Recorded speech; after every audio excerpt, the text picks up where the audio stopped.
5.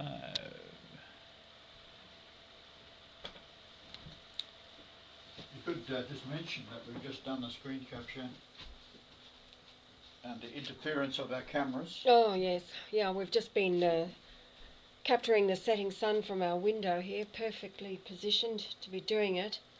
And the odd behaviour of the sun that we've been witnessing, it setting from the north, moving across to the left of our window frame, and then gets down low in the sky and ends up heading towards the right and being right in the middle. Anyway. It indicates that the axis of the Earth shifted right before our eyes. Yeah, absolutely. About 2 degrees. So this PowerPoint is really astounding. It's all derived from the most wonderful gift of love and free will. Quoting scriptures, certain men have crept in unawares. A quote from scripture, ungodly men, Jude 1:4. Meeting His Holiness Pope Benedict XVI was a wonderful experience for us. Absolutely. A man so sweet in nature, humble, doing everything he could to the letter of my laws, loving and forgiving. A man we soon realized was completely unaware of the depths of evil in the world, a pure and innocent heart.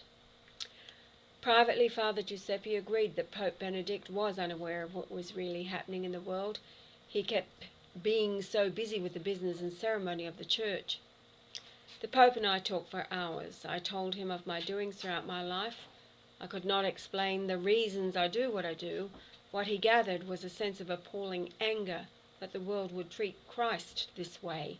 He simply said he did not understand how they could. I looked for the longest time at a photograph of himself walking along a hall chatting to the Queen, and they were friends. As a matter of fact, Pope Benedict asked us how was Elizabeth when we were communicating with him. I felt that the Queen was in the same situation as himself, cut off from the real world and what drives all evils. So entrenched she, I think, has a better grasp of the devil in high places, and she would have empathy with His Holiness. She, I suspect, is totally unaware. We served Her Majesty with a notice of claim in 2010. As a child, George VI told her, when she is Queen, that should the Christ make His presence known to her, then she was to hand over the throne to Him, as it is the throne of David held in trust for Christ. His Holiness Pope Benedict XVI has the same commandment. He, as the Vicar of Christ, acts as Christ, being head of the Church, and as such will know when the man who comes is the Christ, and is why he did not require all of the thousands of proofs I have presented to the world at large. He looked at my face and was convinced. Before the devil caused good men to break from the Church, a pope would make sure the emerging kingdoms would remain loyal to Jesus. But as it warns in Matthew 8:44 of the devil and the descendant of Cain, a parable we see in Jude 1:4, this is what has occurred, being relevant today. As I only wanted to convince the two most important people on earth, it is an absolute certainty the Queen has been kept completely in the dark. But we do have a slight advantage. I am not here to convince the world. And as many of you know, I am very quick to tell anyone to get stuffed and ban them from any comments. Notwithstanding, an enemy becomes my friend by warning others of my false prophecies and whatever else I saw as an opportunity to perpetuate the rejection process. Psalms 118:22. But today I am at the door. Revelation 3:20, 21, 22. The two heads of the churches, Pope Benedict XVI and Her Majesty Queen Elizabeth II. Standing on the 7th floor of our hotel, the Grand Burston, a couple stood with us outside the only lift. He said his name was Marshall. His wife Anne was from Cornwall. He complained of an altercation with his son, and as he had a bad heart, they were getting away from the stress by a night at the hotel. We spoke of the straw man money scam and the evils we all know behind the war in Syria. As we said good night, he said, "How do I know they are not MI5? I replied, I hope you are. The British are much too smart to let an opportunity slip. We had been to Arbroath Monastery on the 30th of May 2013. The connection to Pope Benedict XVI we will explain in another upload. However, the history of Stirling Castle and Arbroath Monastery, built by the Benedictine monks, ordered and financed by King William I the Lion, links to Pope Benedict XVI. But to get to the bottom of the alterations to history by English influence on the reality of King William and myself is in a roundabout way linked to Glastonbury. We'd flown to Edinburgh to buy a car. The rentals in Rome, a Fiat 500 per month, is equivalent to the price of a Rover 75 diesel 2001 in Edinburgh. MI6 had stopped 2 deals we'd made from Rome by mobile phone. We always bait the spy agencies to test their awareness and let them know we are in control. In Edinburgh, the local phone booth was also MI5, but finally we were allowed to purchase a Rover diesel for £800 that MI5 had set up. Jam-packed with tracking devices, etc., and armed with it, we left a trail to Stirling Castle, then on to Arbroath Monastery, 75 miles east towards the coast. Many photos. The next move was the headquarters of the Church of Scotland in Edinburgh, at 121 George Street at about 9 a.m. And we were fined for parking at 9:24 a.m. May 31st, 2013. Thank you. Location and time duly recorded. Ash spoke to the receptionist Shauna, showing the evidence of the incarceration of Pope Benedict XVI, but a brute of an elderly, overweight woman, poorly dressed woman, security. Actually, she was Shauna's boss. We insisted she make photocopies. She said they did not have a photocopier, but we insisted, and she left reception and made the copies. As expected, this same woman, with obvious disdain for the Pope, our presence, in particular an Australian, saying I was Christ, questioning my Scottish ancestry. Then she asked, who is the Golightly Marshall, glancing up from the proclamation we had sent the Queen. I replied, me. The receptionist, on the other hand, said quietly she was meeting with the head of the church, Lorna, she the moderator of the General Assembly the following night, June the 1st, 2013, and would make sure she was given the information. Adding to the situation, Lorna is also the Queen's chaplain, meeting the Queen June the 4th, marking the 60th anniversary of her coronation. On to Glastonbury, to the Georgian Pilgrims, located on the corner of High Street and Benedict Street, and opposite a church built in 1885 named St. Benedict. Across the road, the Benedict Old Age Facility and the Benedict Children's Centre. We arrived only to be told the booking, or we found out, we weren't told by any person. I went into my email and found out it had been cancelled. Thank you, MI5. It was already late afternoon, it was actually after 7, and to drive to Dover, where Ash had already made a backup reservation in case of such an incident, meant a 3-hour, 200-mile drive. Driving through the town, intending to return the next day, a lane leading up to Glastonbury tore. We drove up to familiarise ourselves for the return. Atop the Torah St. Michael's Tower, a fair hike up from the parking area, a trail up to the 521-foot-high Tor. Independently, we both sensed there was something odd about the scene. Ash was feeling quite ill. I was too, sensing something tragic. Nearing the top, the concrete steps led up the south side. I had my arm around her. Near the top, she said she was okay, and I walked to the last few steps ahead, then turned, taking a photo. The scene was not normal. Something was missing. I took many photographs and normally avoid people in the shot, but had taken 2 couples, one near the car park and the other near a gate, on the path as we started our climb. On the hill, Ash was still feeling odd and leant against the south side of the Tor, while I walked to the arch on the west side. Deja vu. Feeling better, we walked inside the Tor. In the distance to the east, a circular stone drew our attention, 60 feet or so, and on the stone a stainless steel sundial with the cardinal points, north, south, east, west. It was odd, not placed directly, but west of the tower, perhaps 4 feet off the centre line northward. We photographed the sunset, I noticing it was too far north, about 26 degrees off true north. We were still unable to discern what was odd about the place. Then, as the sun was setting, the light changed to dark in seconds, yet the sky was unobstructed, then bright again. This odd light changing reminding me of our photos of Antarctica, showing the sun dimming over 10 minutes to become bright, only to dim repeatedly. We started back down, stopped at a pool, reported to have miraculous powers, restoring youthfulness, and we drank some water. Then, we didn't know that then, we just found out later. Then sat in the car, turned on the TomTom GPS and set it for the address near Dover at the pre-booked hotel. These were coordinates that were given on the website when I was booking the hotel. The GPS indicated the address was 88.8 miles from where we'd parked the car.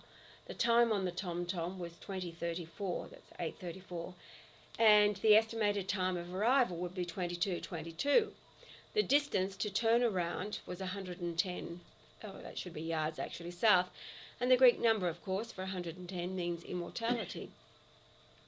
The Hebrew concordance number for 2034 means something demolished, ruined, which is what happened to the church atop the mountain, which is precisely what had occurred when Henry VIII ordered it destroyed. It's called the dissolution of the monasteries, and it happened all over Scotland and England. Ash handed the GPS to me at 20:35 and 22:22,888. The 22:22 is Isaiah, key of David, and of course I weigh 222 pounds and 74 inches tall, which is 3 times 74 is 222. Now we returned to Glastonbury, the tour, on the 3rd of June, stopped before dawn at Stonehenge, parking on the north side to observe sunrise. And as we did so, a group of researchers inside the stones were observing the sunrise, contrary to past recorded observations. We determined the sun was out by 28.5 degrees, and I felt it would reach 28.61 degrees any day before or on summer solstice. We then drove on to Glastonbury, another 60.6 kilometres as the crow flies. What we had determined what and why the odd scene on the 31st of May, and that date was also our 5-year anniversary. So the next slides we start with our first visit to the Glastonbury tour on the 31st of May, taken minutes apart. Now this is me, Ash, climbing before the winds hit us, both near the top. And if you look, yes, what is wrong with the image? Again, 31st of May, 2013. These are just moments apart. I took many shots, and as said, some 20 metres eastward, not in a direct line, perpendicular to the tower, a round stone with a plaque set east and slightly north. Odd, as it logically should have been placed by a team unfamiliar with church protocol back in 1982, as the Catholic churches always faced directly east. The tower was correct. It was the later placement of the stone that indicated a shift in the earth geographically, as the church was no longer east-west orientation. The next slide was taken on June the 3rd.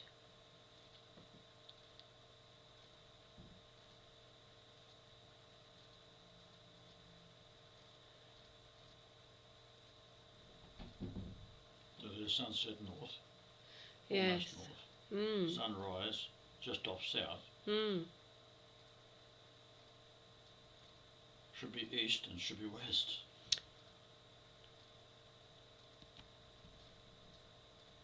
So we returned on June the 3rd, 2013, after observing the sunset on June the 2nd, 2013, when we took a Magellan GPS recording the sunset toward the north from Dover. The observations were recorded from several positions, the sun setting around 20 degrees off true north. Then on June the 3rd, the following morning, we stopped at Stonehenge on our way back to Glastonbury to compare the shadows to our first encounter, seeing none on May the 31st, and that was the oddity of that day. There were absolutely no shadows at all while we were on the tour. Now this is the Stonehenge at sunrise on June the 3rd, the 1769 Cook observed the transition of Venus. This is the very, very tip of the sun coming up through the trees. Huh, that's still, the colouring is still odd, isn't it, hon? It's very odd. Look at that. And that's a beautiful camera, right? Not clear at all. No. And it was already much brighter than that because it started getting bright from, what, 2:30 when we stopped for gas? Yeah, that's right. Now, here, these are our own shots. Taken, you can see how clear the camera is here. That's right. Takes a beautiful shot. See all the people around. We were giving our own little lecture. Yahweh was lecturing on it. This will return in the afternoon. Yes, this is much later in the afternoon. But look how lovely. So, just a quick word on Stonehenge. The measure around it is 316.8 feet. Of course, Lord Jesus Christ, Greek gematria, Lord 800, Jesus 888, Christ 1480, add them all together, 3168. And it was never a completed structure. Logic will prevail here. Some of the stones weigh 80 tons. They are mortised at the top so that a hollow fits over the mortise. There is no way any earthquake could topple a structure completed with 30 uprights and 30 lintels forming a circle. Mortised at the top so that a hollow of the lintels fit onto it. You can see one right there in the centre. So where are the 6-ton missing lintels or the 80-ton uprights? Well, it was obviously dragged off by a builder to build a fence somewhere. Yeah, right. So to put it in perspective, 1/3 of the uprights are in the limestone ground, immovable alone, but imagine joined in a circle. Armageddon, that is what it is all about. 60.6 kilometres to Glastonbury tour as the crow flies. 4 times 60.6 is Jesus, 2424.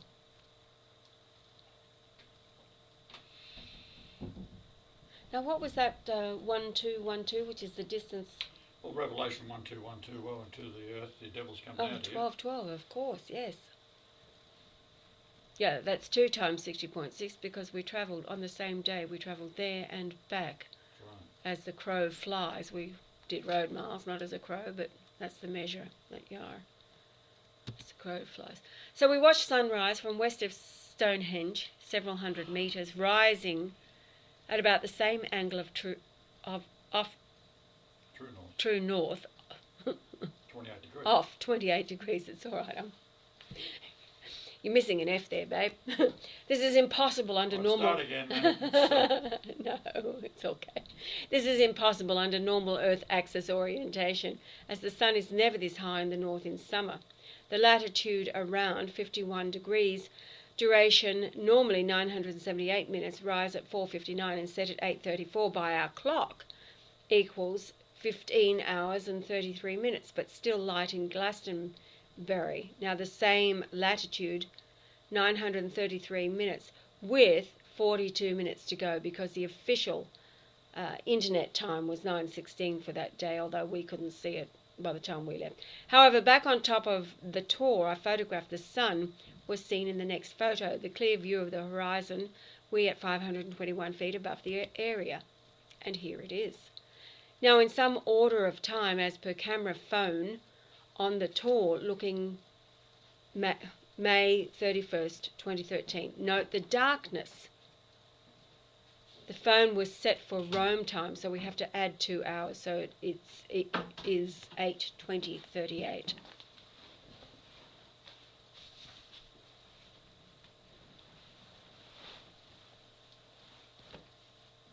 We watched sun...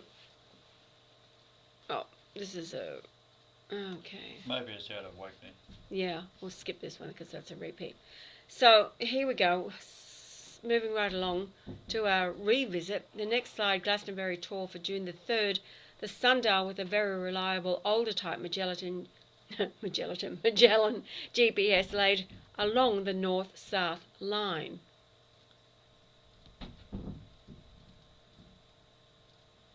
That stick on the right is the actual north-south line laid on top of the marker. Yes.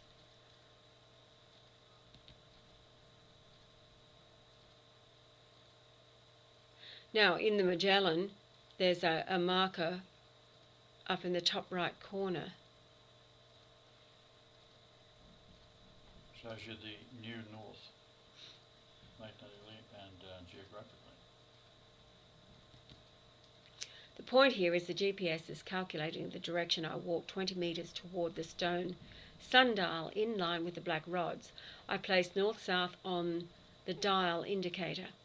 Absolute. However, according to the GPS, the north is 28 degrees to the top right of the screen, as this was set by ourselves the night before when we did the same in several locations driving towards the sunset. The roads turn and so does the indicator. Therefore, when it is pointing north, we can compare England indicates the pole shift. That's how much it's out. So you're looking north, has England moved over to the left by that many degrees? It remains to be seen how fast the axis wobble will continue. It will settle down as the solar system travels north at 69,000 kilometres above the Milky Way galaxy equatorial line. Being above means the solar system is back into where creation occurred in the north. This is why the Coriolis effect can be seen in the clouds, weather, sinkholes, tidal flow, and the moon no longer upright, as it also wobbles after December 11th in 2011 at 11:11 a.m. The east coast of Australia, when we filmed the moon flip 180 degrees in an hour, then settled down over the next few weeks. Water draining in Europe was clockwise and changed to counterclockwise, and Australia too clockwise. Now back to our first visit. We were still baffled by the odd scene on the tour. We took many shots, then walked back down the west side, turning north near the car park. We drank water from the pool, sat in the car, turned on the tom-tom. Ash had booked near Dover, so it was in the GPS. She had given me the coordinates, but it had placed the location 88.8 miles away, and we knew our hotel was 206 miles away. Now when I actually did that in the computer, it was 65.7. Wasn't 88.8. But the tom-tom was out. No, No, the tom-tom was 88.8. I put the coordinates into the computer, and it was 65.7. But was that as the crow fly? Yeah, of course. Well then, but the tom-tom's not as the crow flies. Oh, I see what you're saying. Yeah. Okay, you're right. So it was both. Yeah. One confirms the other. They're both the Lord numbers. That's right. The time on the tom-tom GPS showed our first odd situation. The time on the directions from Glastonbury, after we'd experienced what can only be described as the Twilight Zone. We had purchased new SIM cards for the phones the day before. This is in the United Kingdom. The time on both phones were correct Rome time. However, the tom-tom was 2 hours ahead because it was on UK time. And we saw a series of sacred numbers. The time was 20:34 when Ash looked at it, but had to start the camera again, so it gained a minute by the time I gave it over to Yah. And it was 20:35, 22:22, and 8:88, also 110. So that number 2034 is something demolished, ruin, and we had just returned from the ruins. The St. Michael's Tower is what remains of the two. There are actually two churches on top of the Torah, but both of them were ruined. So now back to the start. On the Torah known as St. Michael's Tower, inside on the south wall was a sign. It mentions that Richard Whiting was hung. He, the last abbot of the Glastonbury Abbey, but fails to mention why. He and 2 monks were murdered. The explanation in the Abbey of Glastonbury says that Henry VIII saw him as a rival. Leaving out facts indicates the truth is not a factor. It leaves out that he and 2 monks had been drawn and quartered. So they were hung, drawn and quartered. Oh, God. for not handing over sacred documents concerning what is known as the Cauldron Bible. Now, this is information that is within the Cauldron, in the opening pages. You won't find it elsewhere.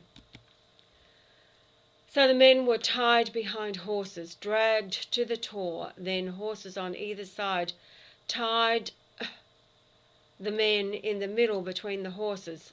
I can't even read this. You can read it yourselves. I'm not going to.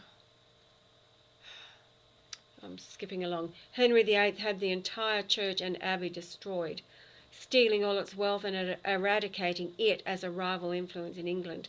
As well, he destroyed all monasteries in what is known as the dissolution of the monasteries.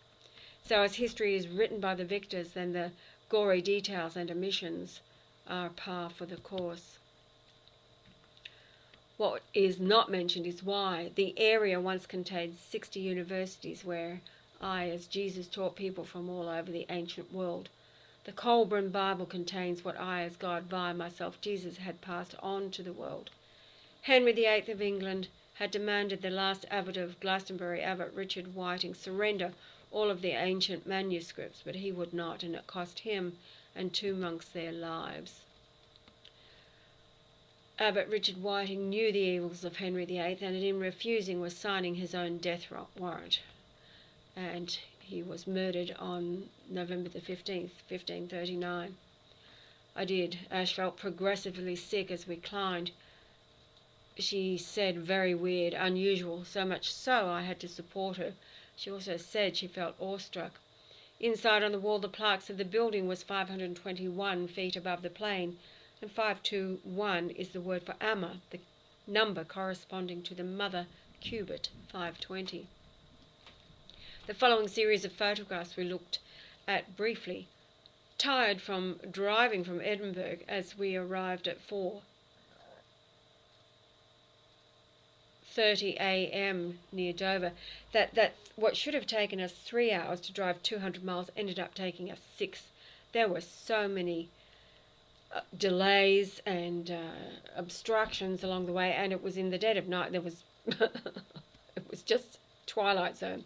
We went through the photographs and several times trying to get a grip on what had occurred. Violent winds as we reached the top, almost blowing us over. Ash found a spot and leaned against the wall to gain her composure, that's for sure. I walked through the tor. It has 2 arched doorways, and several metres to the south is the circular stone with the metal plaque, north, south, east, west, and distances to locations. So this is me, Ash, climbing the last few, well, actually isn't the last few feet, but climbing up Sasa before the winds hit us, which was near the top. But you know, what's wrong with the image, apart from my hair? What is wrong? There is no shadow, absolutely none, and as you look at the rest of these photos, you will see no shadows anywhere. Freaky. None on my face. And this is the comparison. First day we were there, and then to return on the 3rd of June. So I took this on the way up, drinking from it on the way back. The pool sprang up miraculously in ancient times, and it is said that anybody who drinks from it will have eternal youth. But again, no shadows. That's the whole point. No shadows anywhere. There's reflection, but not shadows. The following photo shows the darkness surrounding the tor, yet later it is bathed in light, and again, no shadows. The darkness is gone, the sky was clear, and suddenly bathed in light again. The scene changed again. The sun was setting. Now, the sun is still there in the sky. It's coming through the cloud cover, which was only over the sun. They've been chemtrailing daily to cover up the sun. And darkness was to the north, and we know a sun does not set in the north. Clear skies. Why dark?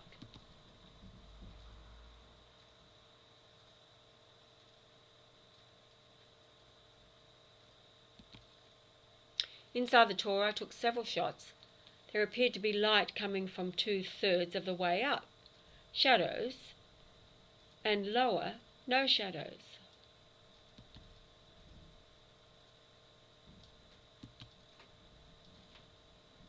So I sat on the stone plaque as Yah wandered about trying to photograph this odd situation. The wind, it was very strong. Bright light, no shadows. The darkness cleared, yet no clouds. It was if the sun was dimming, yet light surrounded the Torah. It's totally bizarre. You see how bright it is elsewhere. Yet, on the side where the sun is. Now down the hill we drove from the parking, 300 yards or so. We saw a small lane and drove to the end, the small house. Everything's bright and clear. Driving back, still confused by the odd light, just a few seconds later. Bright light, gone. Michael's Tower, dark, clear skies. You can see the blue in the sky above. All is clear. At least 10 minutes earlier we took a photograph from the tower looking west, almost dark, then back to the car, bright. Drove to the house, bright daylight, time was after 20:35 as per the GPS, and we drove back towards Glastonbury in bright daylight.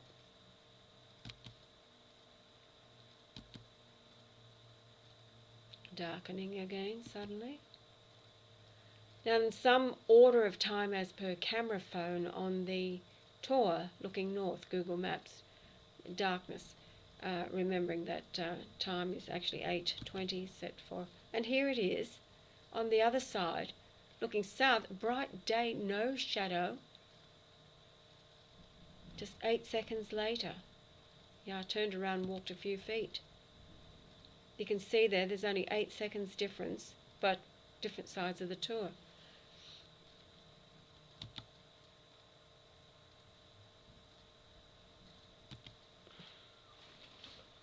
There's no shadows under the trees. Did you open that window again? I didn't, I thought you did. I did. Someone's opened it. Okay. So at 6:45 p.m, no shadows under the trees. In the tower, 59 seconds later, shadows on all 4 sides, but lower down, no shadows.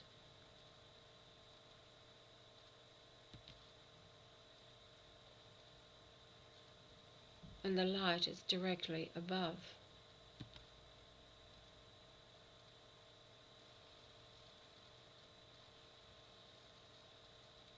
Yes, according to the internet, the sun set was 9:16 on that day.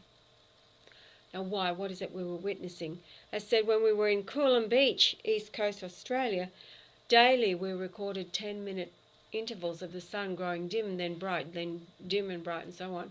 Now the second phenomenon, quite separate to the Torah casting no shadows, is due to what I would recommend you read, the book concerning the how.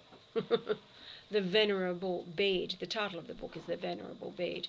He reports in the 650 AD era that when saints were killed, the area would have a light reach up into the heavens. Something like this. The Venerable Bede was a priest who lived and recorded the events during the 7th century. He reported solar eclipses, and I found he was accurate. He reported where a saint may have died in battle or murdered, light would glow straight up to heaven, and eventually the locals would build a church in honour. The Torah, 3 men murdered protecting Jesus. We have the series of photographs showing light and shadow directly down from above, shadows on 4 walls, the same after 8 p.m, and light, no shadows on the southern side of the 521 feet high hill. Driving through Glastonbury, we found a cafe, La Terre, and walked in for a meal.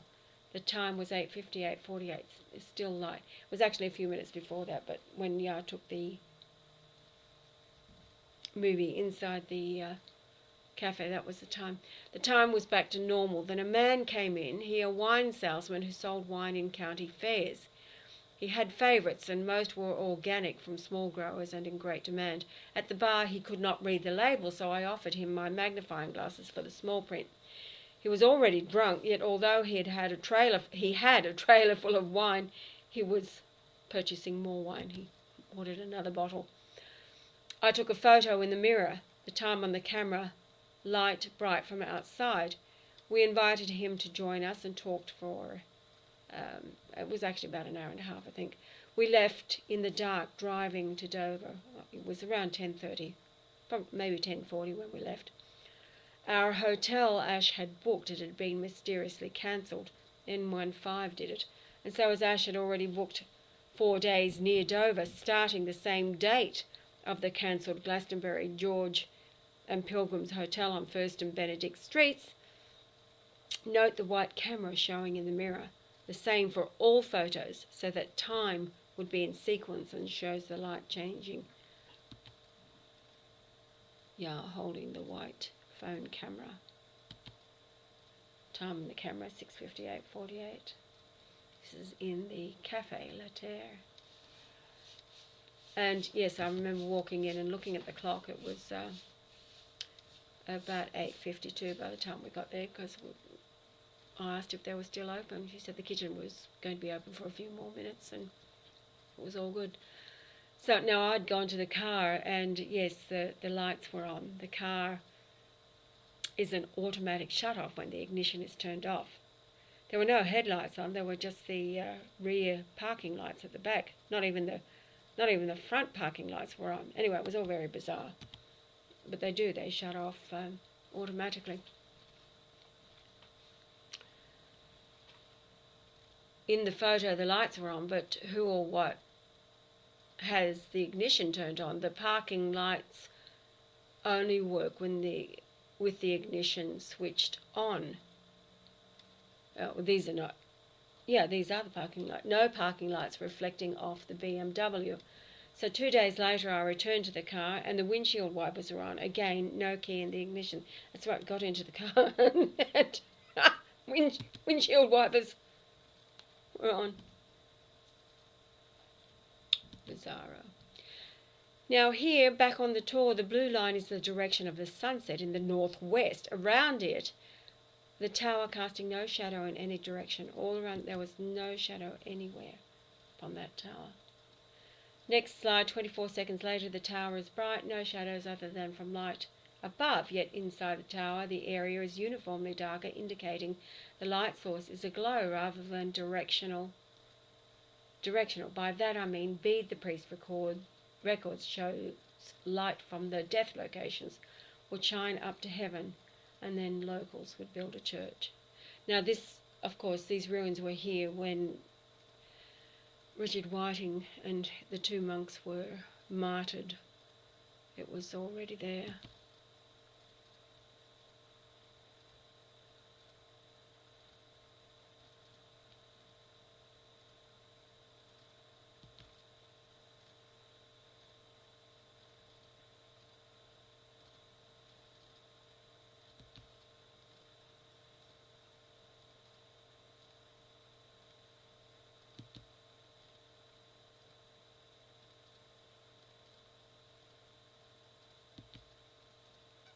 Yes, look at these.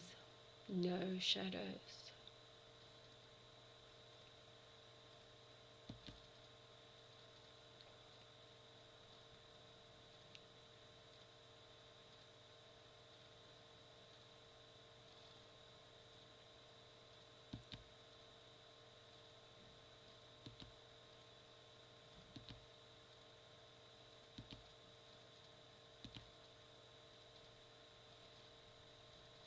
This image here was taken off the internet.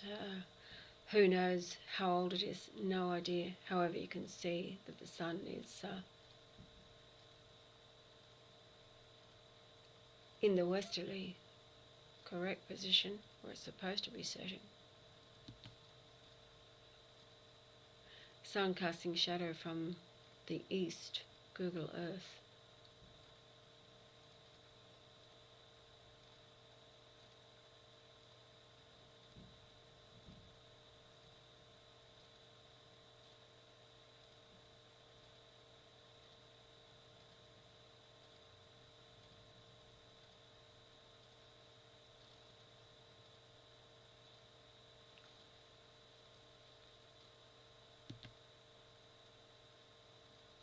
This was another shot when it's setting where it's supposed to, the sun through the tower setting in the west, but way north, 26 degrees off the North Pole, northwest. The arches are only on two sides, east and west. The path is to the west, while the shadow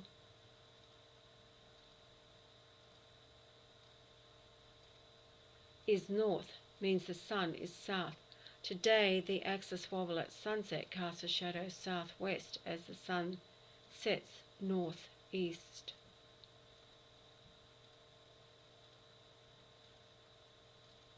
It should be northwest. Hun? Okay. There we go.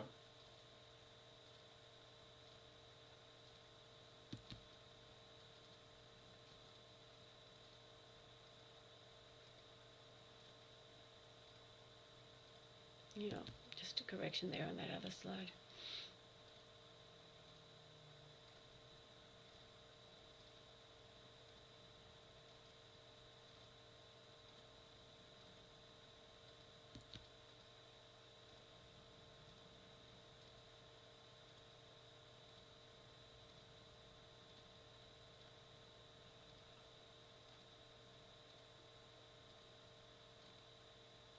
Yes, so these are internet pictures where the sun is setting west, where it's supposed to.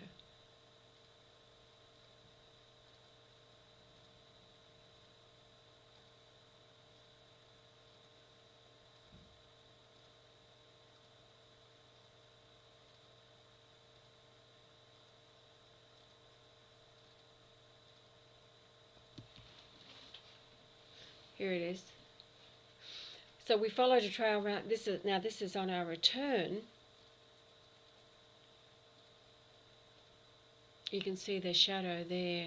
This day, this was June the 3rd, we followed a trail around St. Michael's starting east to the west where a path approaches the west side of the building. Our camera caught the sun east of the building. Again, a clear blue sky.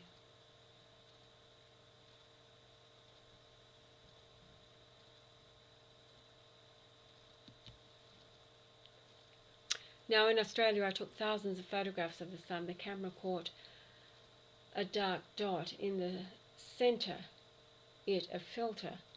What these revealed was the sun would brighten then darken. The temperature on the black rubber mats did not get hot at all. We arrived in Glastonbury after sunrise, and I took a series of shots from the township along a lane leading to the parking area of Glastonbury Tor and St. Michael's Church. As we drove, there are trees and fences, but overall the sky can be seen. I noticed looking at the sun, it suddenly flashed. The time was 6:54 a.m. and these next 16 shots are 2 minutes start to finish.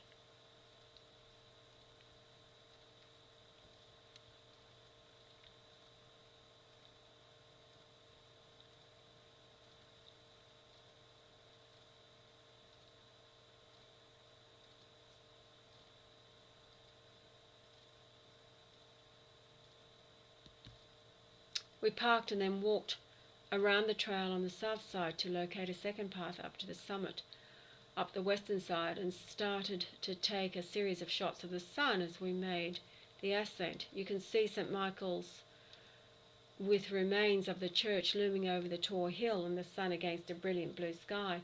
As we got closer, the building is progressively larger in the shot. The sun is glowing brighter, then flashes and then fades back to least bright. It was doing the same as it did in Australia from 2010 onwards, grows bright and then dims repeatedly.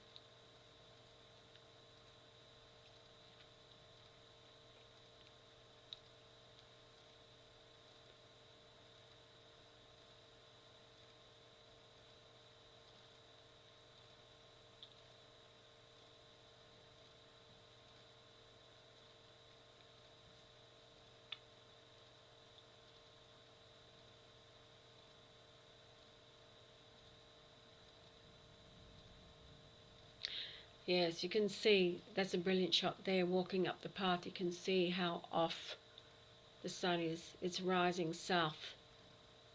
It's rising from the southeast. If it were where it's supposed to be, it would be right behind St. Michael's Tower as I'm going up the path there, because I'm approaching from the west side.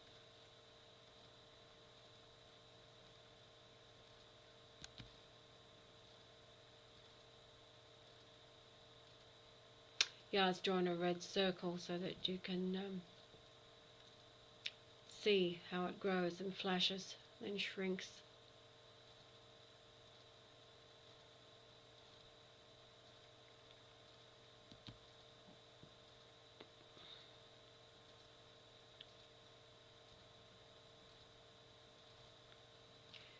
Yes, you can see how far out it is compared to the internet shot where it was in the position that it should be.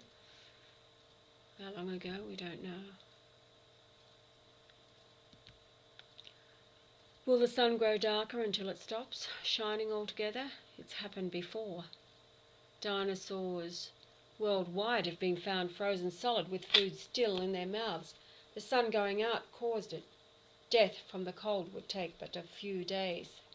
Clearly the photos we have shown you thus far is directly caused by the sun's light dimming, then shine once again.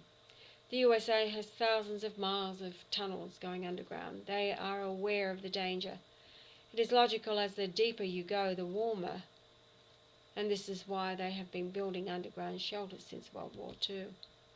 The world of animals with hands, Talmud interpretation of the Western world, where they become the Semite, not Mongolian Khazar, which is what they are, when the reverse is true.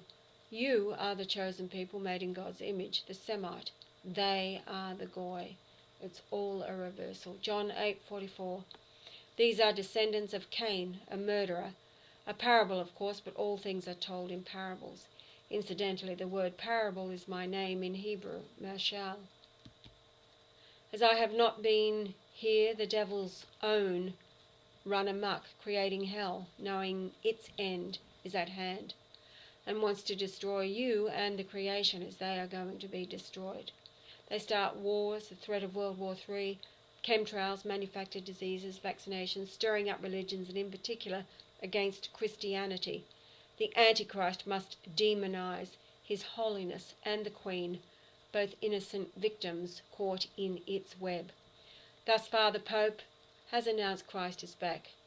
What would the world think if the Queen did the same? The Queen and the Pope Benedict XVI are being held responsible for the atrocities of the churches have allowed to occur for hundreds of years. Tried in abstention and found guilty by it's actually the ITTC, the World Trade Center, WTC, all right. And each, all right, babe. And each face a 25-year jail sentence. The aim is to disgrace both so that no one would listen to these holy people demonized by the devil in high places, all to forbid Christ. Protocol 14, Learned Elders of Zion, that is the Talmud. No media has told the story concerning Benedict's announcement that Christ is back. The Pope believed he had met Christ and no one listened because he was set up to be the church beast. This has been a long drawn-out, full-on work of evil, as they knew where and when I would be reborn. Catholic and British. My first passport in Australia was British, my second Australian. Christ is a Catholic and British. Pope Benedict XVI and Queen Elizabeth, the end time witnesses. And here he is, the one that it's all about. Leonard Golightly Marshall, the Lord Jesus Christ. The end.